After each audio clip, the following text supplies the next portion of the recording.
چې څوک د سهار د لمانځه نه بعد وځلي دغه یو آیات مبارک د قرآن کریم د ووایي نو تمام حاجات به په دې ورځ کې الله تعالی ورپوره کړي او که چیرې څوک ماښام وایي تر سهاره پورې چې د کوم حاجات دي کوم مشکلات دي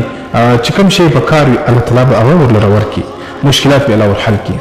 د قرآن کریم یو داسې آیات دی الله تعالی په دې آیات مبارک کې داسې اثر یافته دی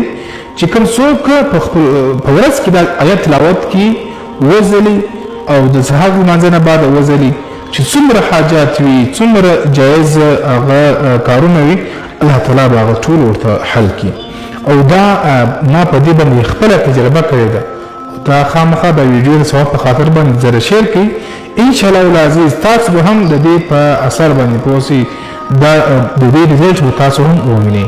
هغه آیات مبارک به تاسو په سکرین باندې هم ولیکم او تاسو یې خپله درسره یاد کړئ هغه آیات مبارک داسې دی